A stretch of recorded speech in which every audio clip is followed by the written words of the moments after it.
Welcome to another episode of Plastic Surgery T&A. That's talk and advice, where we're here to uncover the truth behind the beauty industry and help you make well-informed decisions on your aesthetic journey.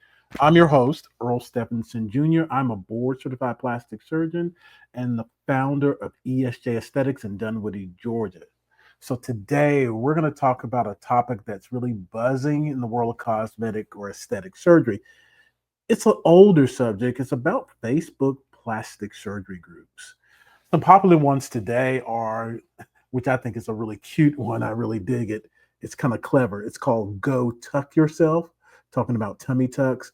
But back in the day, they used to have kind of more private Facebook groups, I believe. And these were basically ended in the word dolls. And they were basically doctors' websites. It was Dr. Smith's dolls, Dr. Kim's dolls. And now these groups have evolved and they're basically forums, just like on Reddit and all these other places. They're just forums where people can go to supportive communities and talk about their experiences, talk about their results, and celebrate their results, and really offer encouragement to others in the community. But, this can be a slippery slope. There can be a lot of misinformation on these platforms. It could be biased recommendations, and really worst of all, in my opinion, you could be being manipulated on these platforms by shrewd marketers who steer you to, specific docs, just so that they can make money, and they're not transparent about it. So how can you use those spaces safely? We're going to talk about what are some of the red flags to watch for. We're going to talk about why these people or these groups exist in the first place. And we're going to break it down right here, right now. So you want to stay tuned. So again, welcome to Plastic Surgery T&A. That's talking advice. I want to get a bit of business out of the way, as I always do on every episode. I want to take a deep breath, and I want to thank everyone who's tuned into my episode, to my podcast. It's really helpful. I wish you would spread the word. That would really help me greatly. So if you like any of this content, whether you're new or whether you're returning, please do a couple of things for me. You can hit the icon bell, and then every time I upload a new video, you'll know. And you can kind of decide if it's for you. If it's not for you, that's cool. It may be for somebody you know. So share that video with them. And then if they're not a subscriber, hopefully they will subscribe. If you're not a subscriber, but you're maybe a frequent or more frequent user, at some point I wish you would subscribe. It would really help my channel grow. Therefore, YouTube would recognize hopefully the value of my channel, and it can get out to more places. So that's the bit of housekeeping work we have to do. We're done with that. Now let's talk about Facebook plastic surgery groups. Like I said, there are a million of them out there. I mean, a million of them. I'm being silly, but there are quite a few. And I'm going to be transparent. I'm on some of those. Some of those are public spaces, and some of those are private spaces. I rarely, if ever, comment, but what I'm doing on there is I'm seeking reconnaissance. I'm trying to figure out what you are talking about, what you want to know, so I can bring them to forums like this that are transparent. So that's why I'm on here. But there are a couple of groups I want to make you aware of. And these are some of the groups that I'm in, again, as just an observer 99.9% of the time. I mentioned earlier at the beginning of the episode, there's Go Tuck Yourself. I think that's a really funny, clever title. They seem to talk about tummy tucks. It's really pretty good. I think this community, from what I can see, is pretty supportive and has reasonable information. Then there's a facelift group, neck group that has a support channel. Not bad. They're pretty good. I think they're pretty reasonable. Sometimes they can get a little catty, but I mean, I guess that's any group. And then you have the group Lipo 360, Tummy Tuck, and BBL. A pretty good group, not as active maybe as the first two, but and again, not too bad. And then lastly, this group seems to be the most active based on what I've seen. That's no BS tummy tuck advice. Really, really active. Kind of a mixture, some good advice, some crazy advice, some bad advice, some support, some people who are just mean. But again, that happens in every community. This community happens to be just bigger, so I think you just get more of that. So again, these are some of the communities out there. These are the ones that I periodically follow just so that I can see what you guys are talking about, what information is being disseminated out there. There's information that's being disseminated about, pricing. People are price sensitive. We're all price sensitive, depending on what we want. So things about pricing. There are people, talking about international travel. I'm here in the United States, so people are talking about traveling to Mexico and Turkey and how wonderful it is or how terrible it is and the reasons why. And so there's good, bad information about that. I certainly have a strong opinion about that, and maybe we'll get into that, but I definitely have other videos that talk about that. But these groups really try to focus on or seek people who are seeking advice, who are seeking sometimes validation. Because in my experience, I've seen a lot of clients who come in and they're married or they got a pretty good family network, but they come in and this is what they want to do. But they're a little ashamed or they've been being shamed by family members, not so much by plus ones or spouses, but family members about, oh, this is not necessary. You're crazy. You look great. All those things may be true, but this client who's sitting in front of me doesn't feel that and wishes to improve his or her looks. And that's their business. And if that makes them a better person, so be it. But they're looking for validation. They're looking for emotional support.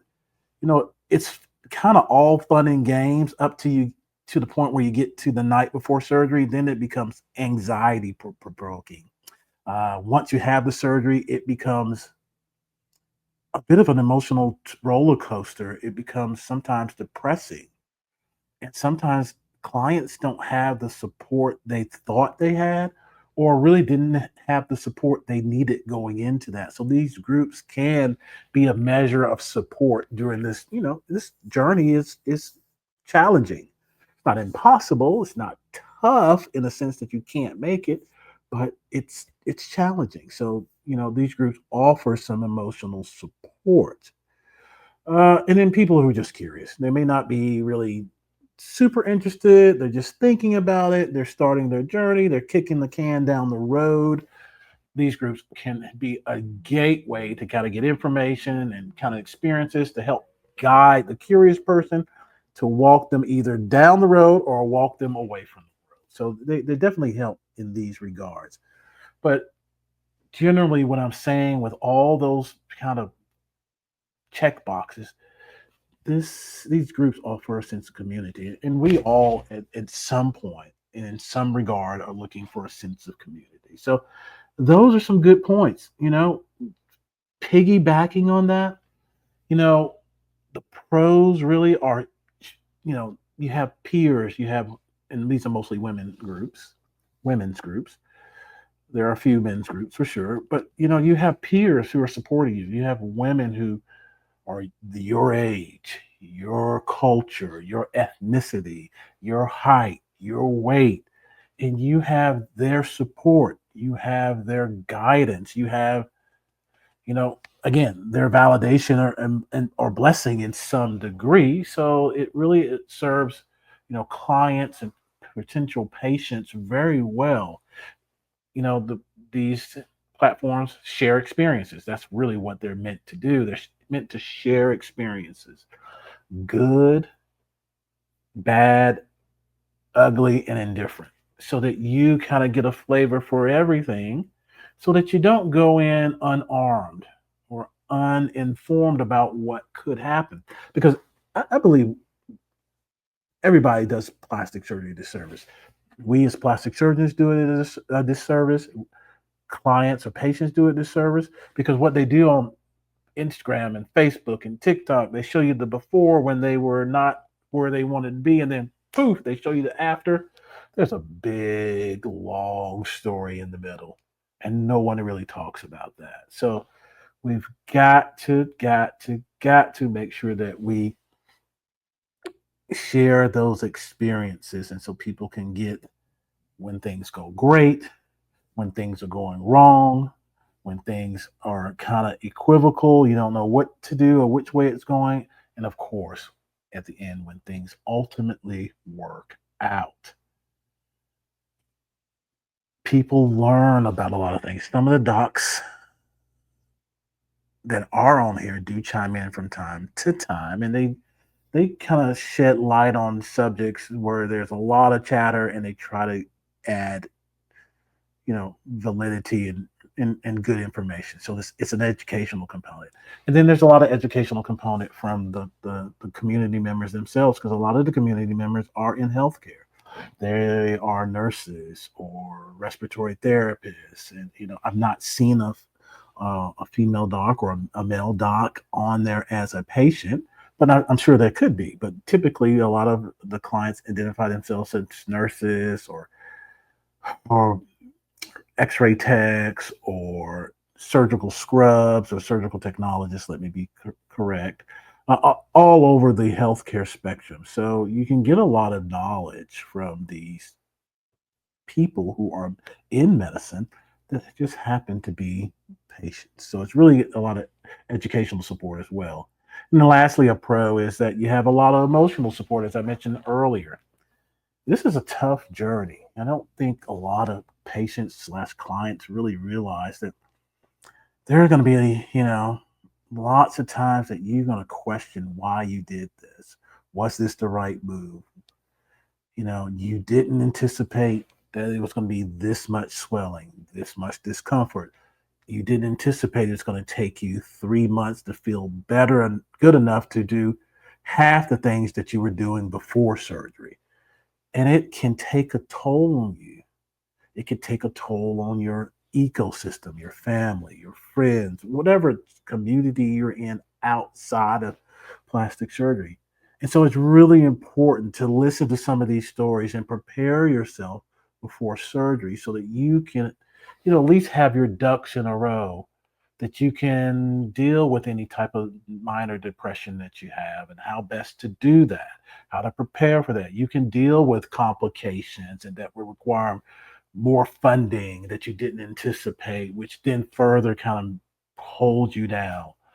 You can deal with results that you think are not going the way that they should, or the process is not as it was maybe explained. You can deal with your feelings about that. And I've produced a video in one of our podcasts, and I want you guys to check that out, that talks about that. And I even have a nice freebie, and you can just contact my office by going to my website, and we'll put that up there as well. And you can ask for the freebie, and I'll be happy to send it to you. So you want to make sure that you understand the journey and the emotional toll that it can take. And these communities are great about that. Really, really good about that. But for everything that's good and great, there's things that are bad. And then when it's bad, it can be really bad. You know, do you get bad advice about which restaurant to eat at? Sure, you get bad advice. Do you get bad advice about where to get your oil change? Sure. Are those things deal breakers? Probably not. They're certainly, in those two examples, rarely, if ever, dangerous. Misinformation, bad information is dangerous here. It is really, really dangerous. And I'm going to say this, and I'm going to piss people off. And I'm sitting on my couch. I got to adjust my seat. Oh, there we go. As I said before, there are a bunch of nurses in these forums, and that's great. I love nurses. Nurses are great. Nurses train me in the middle of the night at 2:30 in the morning when my bosses weren't around.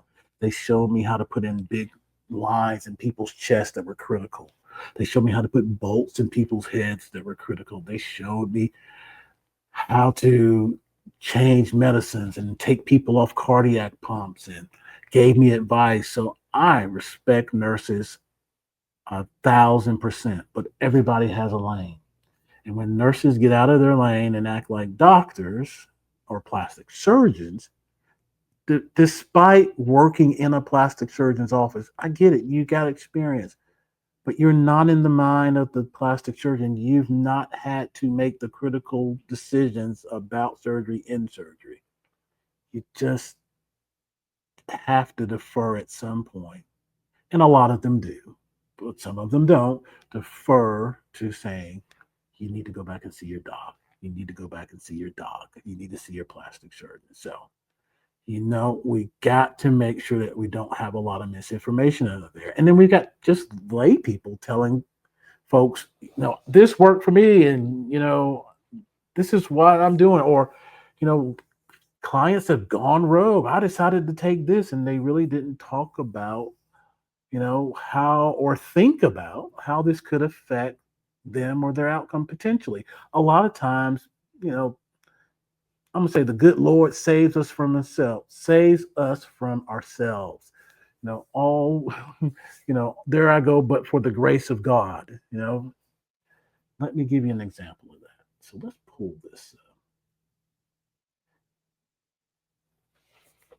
up. Okay, so these forums are public and private. So I just treated them all as private. I took out people's names and tried to black out things that have letters. So you have this from Lipo 360. And you think this is pretty innocent. It reads basically, I think I have the right one up. Let me just double check that. Yeah, I do have the right one up, I think. Had a tummy tuck 7 days ago. Taking this and they work wonderfully. So if you can't really see it, this is Tylenol or acetaminophen. And the next comment below that says, hey, I thought they said you can't take that, acetaminophen. And then we go on and we'll take that down, and you have a litany of people jumping in. Yes, I use Tylenol PM if I need it before naps in bed. Tylenol PRN, or that means as needed, was a lifesaver. Tylenol extra strength, great! Exclamation point. You guys are out there thinking, well, it's Tylenol. What's the big deal? Why is this dude tripping? Well, it depends on where they are in their recovery journey. If you are fresh out of surgery, I always have this problem. I'm gonna give me a drink of water. I don't typically talk this much. I'm gonna have me a drink of water. So hold that.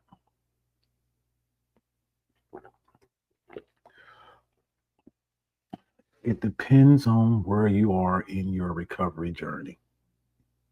If you're early, and what I call early, is in with the first 2.5, 3 weeks, your doc typically, and I'm not saying all docs do, everybody's all crazed out about this narcotics thing.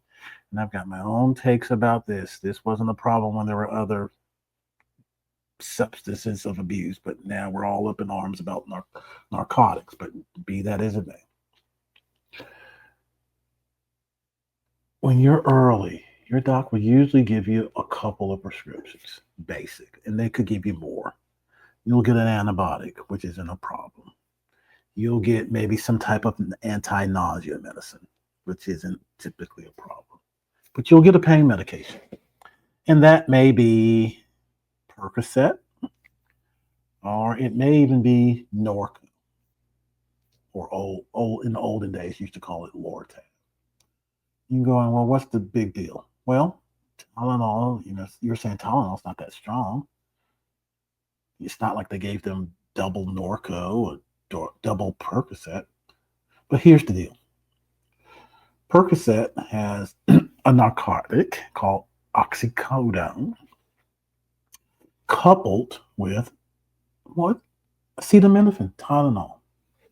So you already have Tylenol. So you're taking your Percocet and then you're adding on just kind of willy-nilly your Tylenol or your Tylenol PM and you're really increasing the dose of your Tylenol. And you guys are looking at me like, well, what's the big deal? Well, you really shouldn't have more than 4 grams of Tylenol a day. 4 grams is quite a bit. If you're taking 4 of the Percocet, let's say a day, and each Percocet has 325 milligrams. So that's, if I got my math, that's 650, that's 1,300 milligrams just with your Percocet. And then you add on another 1,000 a couple of times. Now we're getting up to 2,300, 3,300, and you run the risk potentially of mucking with your liver, where all your blood flows through and it detoxifies and does all kinds of things and stores, you know, sugar and all kinds of important things. And you could set yourself off into liver failure. Now, as a doc, I'm thinking about that. You're early on. You don't need the Tylenol PM now. We can gently nudge up your Percocet so that we stay safe and I know where we are, but you don't need to do that willy nilly. Second of all, when you're doing that willy nilly, and this is really kind of, I won't say outside of the box, but something to think of. Let's say you had this procedure when you're 45, but in your 20s, you were chopping it up. I mean, you drank like a fish. You might have slightly damaged your liver. It's not readily apparent, but it doesn't function quite as efficiently as you want it to. And then you have the surgery and you have your Percocet, and then you decide to take your Tylenol. On top of that, the 4 grams applies to people who probably don't have any medical problems. Their livers are pristine. If you've knocked your liver down to 80% efficiency, 92% efficiency, it may topple you over into problems, not at 4 grams, but maybe at 3 grams. But you don't know that. These are things I think about, my colleagues think about. So in this forum, this is bad information. The information should have been, the question should have been, did your doctor recommend that? Or does your doctor know about it? That should be the first question. That should be all the questions or answers. And there was really not that. They were championing because you know why? This is not what they think about. They don't know what they don't know. If you don't know about it, you won't ask about it. So this is where misinformation can become dangerous. So the forum should have said, you might want to just give your doc a ring, ask him if this is okay. If he or she says it's okay, then it's okay. That's a little bit different than maybe you're late in the recovery phase. Let's say that you're, you know, 6 weeks, 5 weeks, and you're not taking a Percocet or you're taking one at night to sleep. And the Tylenol makes sense because you're taking one Percocet a day, 325 milligrams, and you may take 1,000 milligrams of Tylenol maybe once a day or twice. Let's say twice. That's 2,000 milligrams plus the 325. You got 300, 2,325 milligrams of Tylenol. Your liver can handle that. So it depends on where you are in your recovery, what your prior history is. Now, we don't operate on plastic surgery on people who have near liver failure, failing livers, marginal livers. But you have an underlying disease that you don't know about. I have a harmless disease, but I don't know about it. It's called Gilbert's disease, or if you write it out, it's Gilbert's. Some minor quirkiness about how my liver breaks down blood cells. So if I kind of knock my liver off, maybe my benign or innocuous Gilbert's disease gets out of control, and now I've got jaundice because my red blood cells don't get broken down correctly, and it builds up, and my eyes get yellow, and all that stuff. So you got to be careful. Got to be careful. So again, these forms can be conveyors of bad or misinformation because you have people who are not trained to know to ask the right questions or think about the right things. I think the thing that bothers me the most about these forums is this is a dirty game. So let me back up. Marketing, I wouldn't say scams, they're not scams, but marketing deception is real. I didn't know about these forums, to be honest with you, to this degree until about a year and a half ago when I worked with a marketer who told me, yeah, you need to join these groups just to see what they're talking about. Like I said, not to really chime in. And she really wanted me to go all in a little bit and, be active and email people and blah, blah, blah. And it just didn't feel right for me to just do that. I just really wanted to know what potential clients were talking about. So I didn't really go all in that regard. But she said, hey, one of the strategies was, hey, let's hire somebody who can basically go in and chat you up and we can extract people. I mean, is that illegal? No. Is that a little, I guess, depending on how you position it, is it a little bit unsavory? Yeah, I think it's a little bit unsavory. I think I just knocked something over. I think I'll put it this way: there have been forums that I've looked at between the 3 or 4 of these that I've shown that actually some of the community has called out a couple of the people. They've said, "Hey, you know, great result, fabulous. Your doctor's great, but that's your husband, and you're not being truthful about that." I could easily have my wife go on here and position herself under her maiden name and tout some of the small things that I've done for her because she's a magnificent queen. She doesn't need a lot of things or many things at all. Trying to stay in good graces. Uh, but you get my point. I can position her in here. She could say, "Oh, he's great," blah blah blah. You should really, really call him. you know, and a lot of you saying, well, that's your wife. That's cool. It's not really cool because she's not presenting herself as my wife, or that person was presenting herself as the wife of a plastic surgeon, so that people understand that, this is a little self serving. When daddy does well, mama's going to do well. So that's the bottom line. But you've got people on here who are a little bit more sinister in my mind. They're marketers or they work for the docs, and they don't tell you they work for the docs. They don't tell you that they funnel people to Turkey or they funnel people to Dr.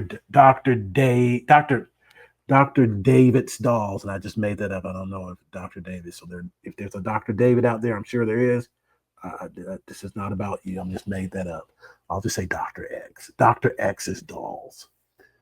And they're paid by the number of people that they funnel, and then ultimately by if those people book, they're paid a percentage. Did you know that? I mean, I could conceive that, but when the marketer told me directly herself that we should kind of do some version of that, I was kind of like, that sounds kind of yucky. I mean, could I make a lot more money? Probably. Would I be able to live with myself? Look myself in the mirror? Probably not directly. So, you gotta be aware that this is happening. So I'll give you an example of that. And this lady just got called out. This is on the face lift and neck lift support group. And I will read aloud for the class. AR, stop using heavy filters when advertising the surgeon you rep for work. Be honest about your results, not use fake photos. So this is a little different. But she's using fake photos. She's beefing up this surgeon in a way so that it looks like he has fantastic results, and hopefully people will call. And she may be getting some kickback. It may be free services. It may be money. It may be his wife. It may be his girlfriend. It may be whomever. There's some type of exchange of goods and services. That's not the word I was looking for, but there's an exchange. There's an equal exchange. So be aware of this. This lady got called out. I guess she did it one too many times, and somebody kind of raised an eyebrow and kind of put two and two together because women, you guys are great. You guys are as they say, better than the FBI when you're really on to something. So she got blown up. So really, really be careful.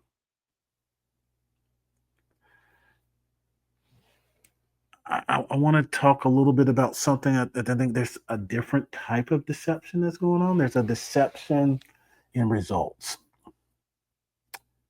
And I think there's a deception to a degree in what's reasonable for pricing, if I can say that.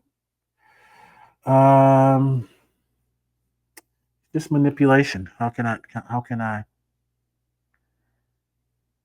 say that even better? It's just manipulation. So I think the best way to do is just show you what I'm thinking about. Let's go to this example because this is a little crazy. All right. So here's a post in Lipo 360 Tummy Tuck BBL. No tuck. This says only mega lipo. This is by hashtag body by doctors. Only $2,600. And you'll go from what you see here on the left to what you see here on the right. Okay. I know not everybody's a doc. Maybe that people don't even have any, really experience with liposuction. But there's no way. There is no way. And I've been doing this for nearly 20 years, people, that you can go from what you see on the left to what you see on the right with, I'm assuming, one session of mega lipo, whatever that means. No removal of skin, no contouring of musculature, just removal of fat, and you get this waist and hip line. It doesn't even make sense. Look at her hips on the left and look at her hips on the right. She's straight up and down on the left. There's no way. This is totally, when I first saw this, is totally photoshopped. It's just totally photoshopped. And the kicker on this is, I think I got that. This guy was irreverent about it. Let's see here. Let's see if I can bring this up. Long story short, I think they called him out on it. He's like, hey, this is Photoshop. And he's like, no, this is not Photoshop. Basically, he told the person responding, he said, stop being a bitch.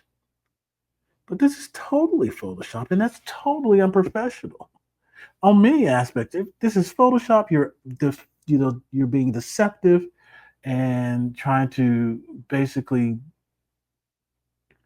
game people into thinking that they can have this result by plopping them down, probably person after person after person after person, because they're intrigued by the $2,600 price to get this, and then they have it done and they don't get anywhere close to that, but you got their money.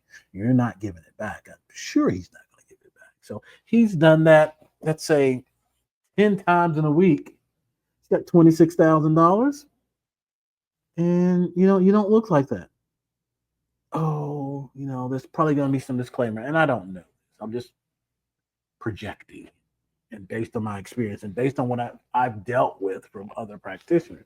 Oh yeah, but she, there was an asterisk. She had, additional lipo, and then she eventually had a tummy tuck, and then we did 4 or 5 procedures.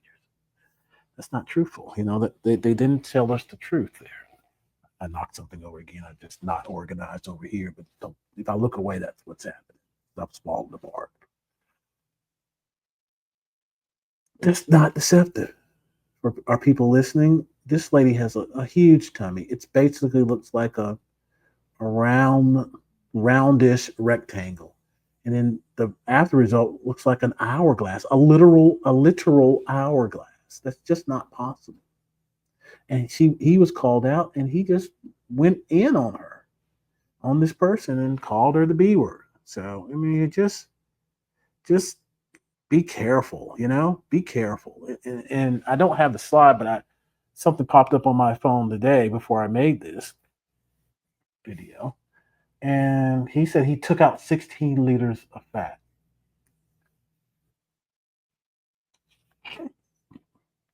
16, 1 6, and the patient is still alive. That's a, that's not possible, people, without the patient being in the ICU and near death. You only have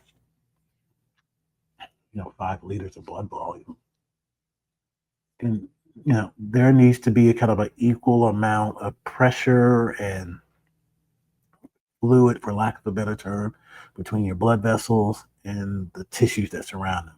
When you suck out 16 liters of fluid and fat from the tissue side, the body's compensation for that is to pour fluid from the blood vessels into the tissue to try to balance things out.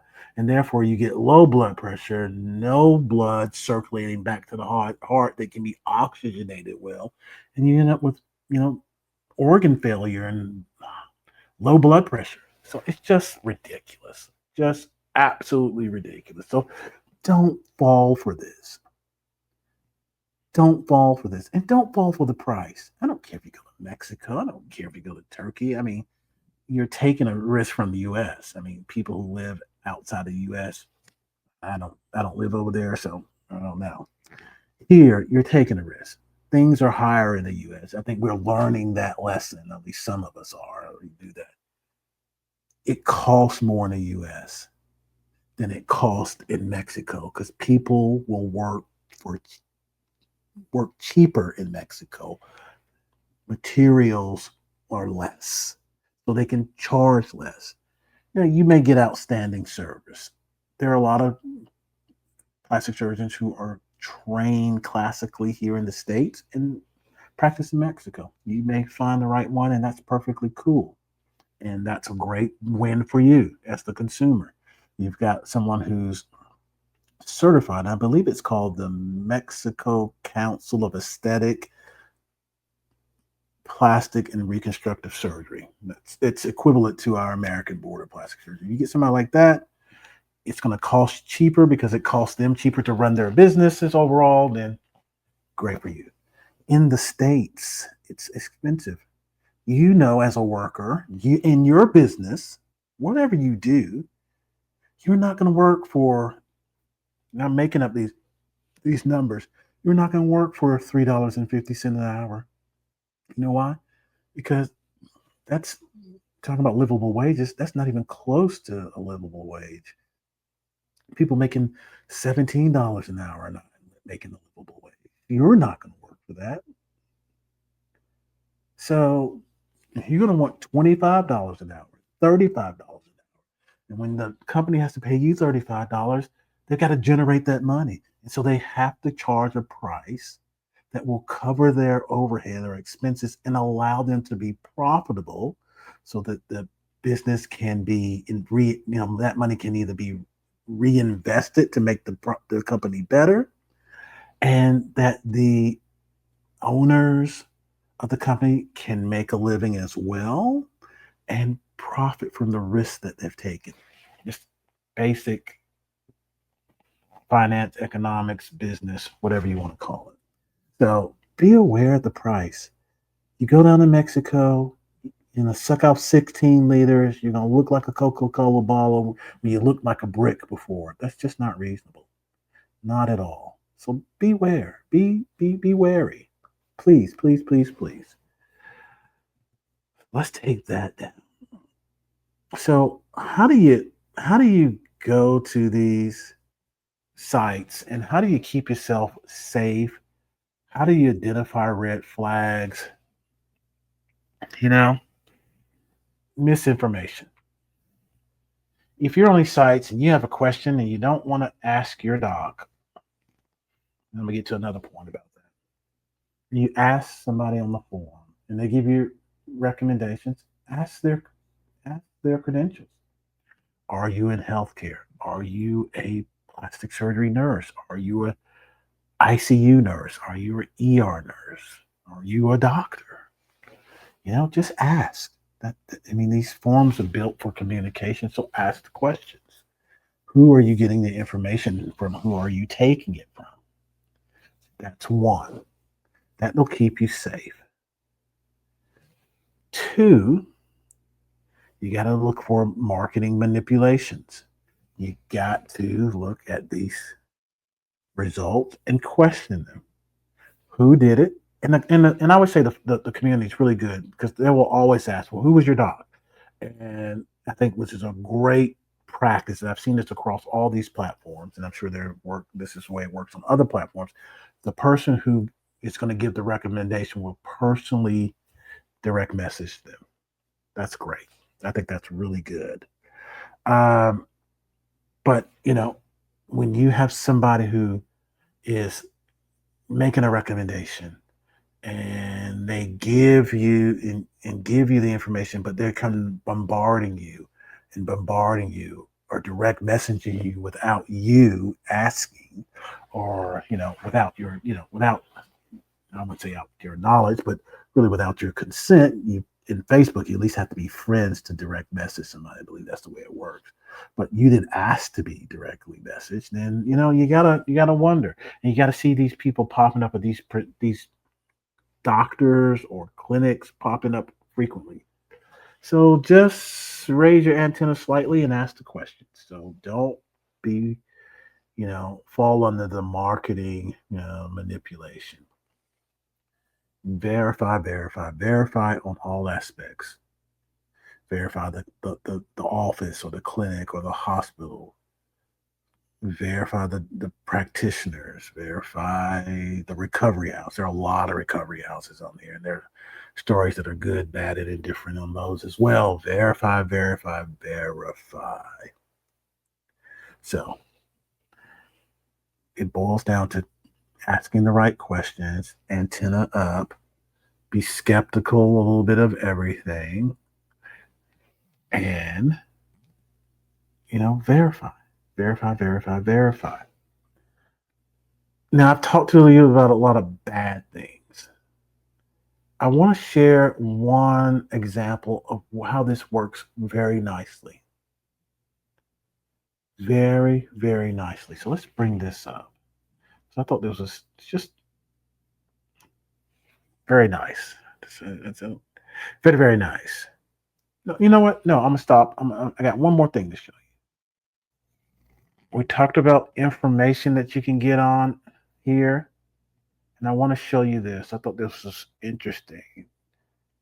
I'm jumping around a little bit. I missed this, but I think this is interesting. So let's pull this up on this site. I think this is from Lipo 365. This is basically Cody Sanchez. She's kind of famous in the business world. She's on the bottom. She's talking to what I believe is a doctor. I think her name is Dr. Tina, something like that. But anyway, and they're talking about estrogen and fat cells.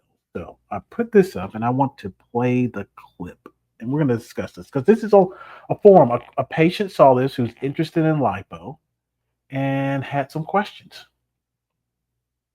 Actually Let's there roll. still, because then you have to fill it with something. And there's a lot of studies that also back that men actually like women who have a little bit of fat on them because it leads to more higher predictability for fertility. Yes, and also our estrogen stores are in our fat. So when we lose ovarian function, it is our fat cells that make the estrogen. This is my little estrogen depot, my little pooch. I mean, I would love to have my six-pack abs back again, but also every time I lose too much weight, my hormones go in the toilet. And I've had patients who got tummy tucks and they show up and they're batshit crazy. And they're like, what's wrong with me? I'm like, you literally just sucked out all your fat, which was all of your hormonal depot. But your fat stores are sort of your lifeline to a lot of things. And so keeping that super shredded look as a woman, I don't think it's great for longevity. All right. So with a lot of things in life, there's always a kernel of truth. First of all, this physician is absolutely right. Fat is critical in the conversion of biochemicals in your body to estrogen. It's true. It is very true. That's what fat cells have. As a man, if we get a lot of fat, we have a lot more estrogen, believe it or not, floating around, which kind of then feminizes us a bit. So yes, this happens. Obviously, women have a lot more fat stores in different areas that gives them the feminine uh, disposition. But to say that having a tummy tuck takes all your fat is wrong. First of all, tummy tuck takes out some of your fat from your lower abdomen. And typically, a lot of women who seek tummy tuck have an extra amount of fat within this little, Dunlap or fupa that hangs over. And that's extra. They have fat on their hips, they have fat on their legs, they have fat on their arms, they have, a nice, layer of fat on their tummy. We're not taking out all your fat. You're not devoid, or you don't it's not like you have no fat cells left. That's ridiculous. Again, this is where there's a little misconception. She's a doctor, so you're like, oh my gosh, she knows what he's talking about.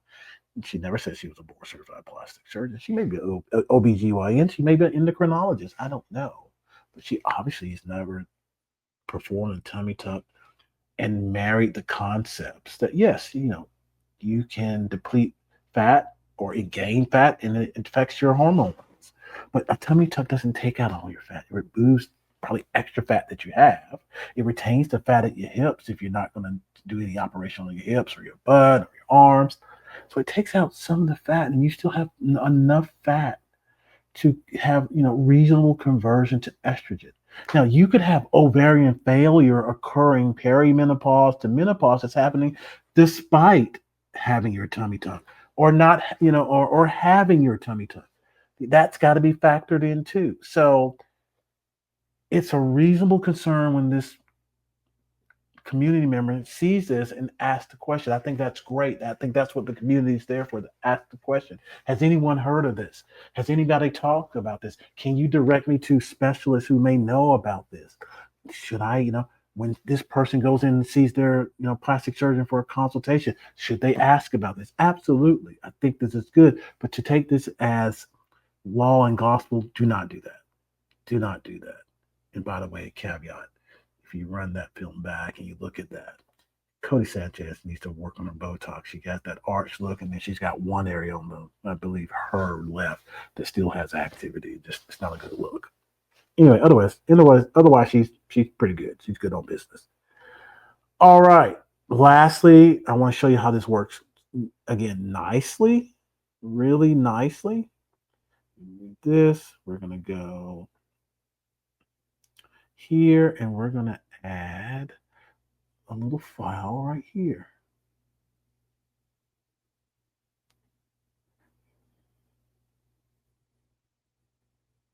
All right.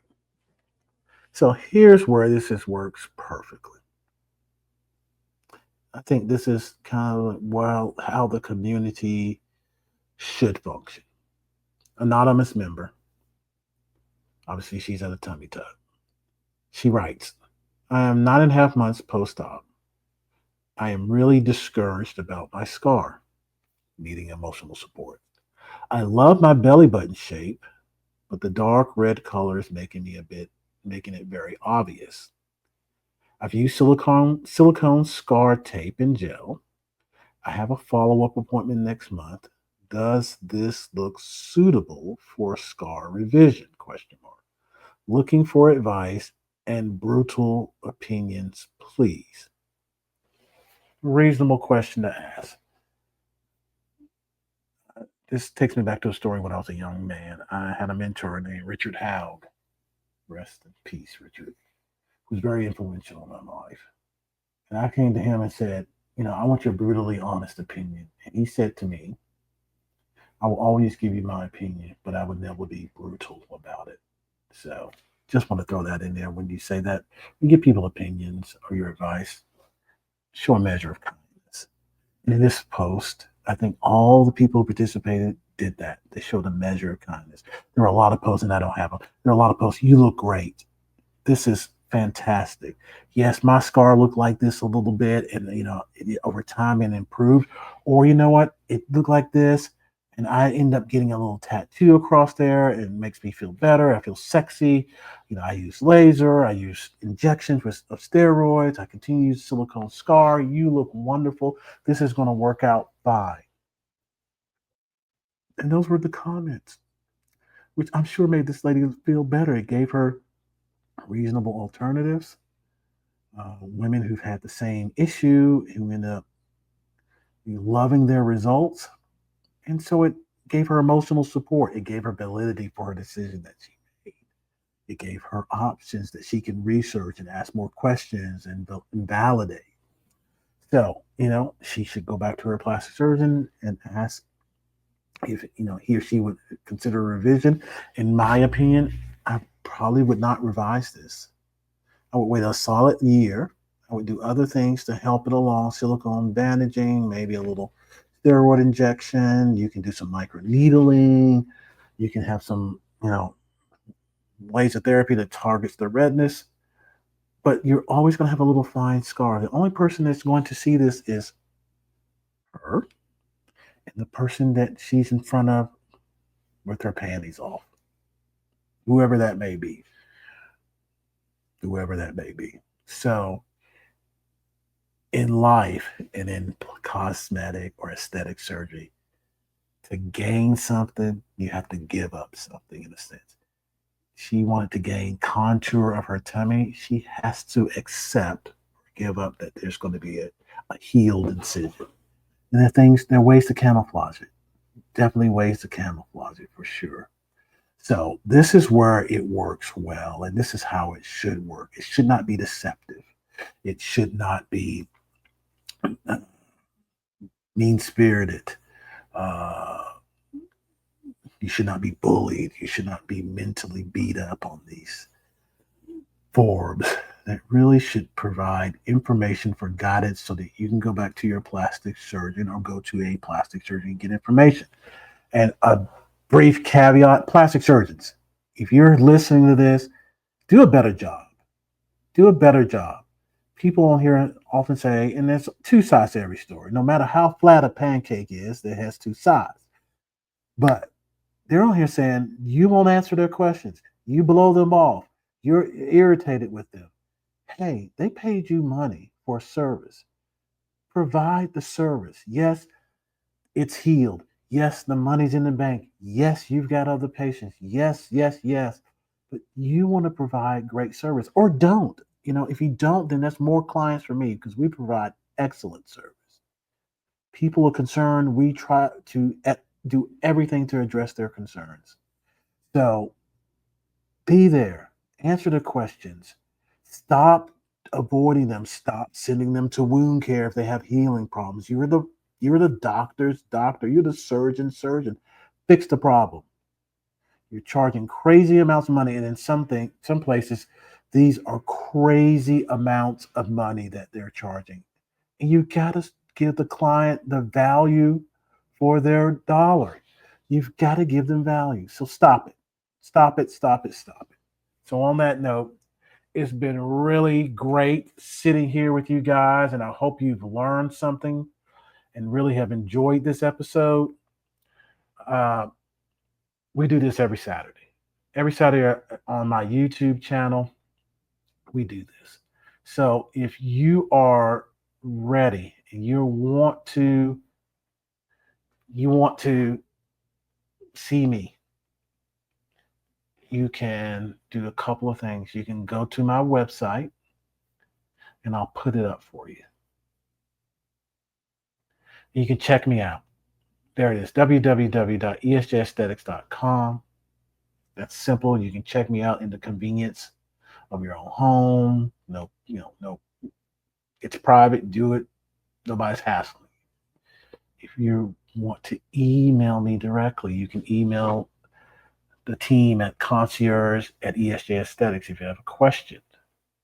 Or you want that little guide that I talk about to prepare for the things that they don't talk about financially, complications, who's paying, so on and so forth. We'll send you that guide. You can always call the office. We're located in Metro Atlanta. Atlanta's big. Even if you live outside of Atlanta, you can drive in from South Carolina. You can drive in from Alabama. You can fly in. Atlanta's got the world's biggest airport. And we're just in the northern part of the city, just outside the perimeter, which is 285 that circles, Atlanta proper. And we'll be happy to take care of you. So, on that note, it's been wonderful. I hope you learned something. Again, I would love for you to Help me support this channel, like and subscribe. It helps us grow one click at a time. So, on that note, we'll get out of here. I'll let you enjoy your Saturday. I hope that you have a wonderful Saturday and a wonderful weekend and a wonderful week upcoming, wherever you are in the world. And until next time, peace.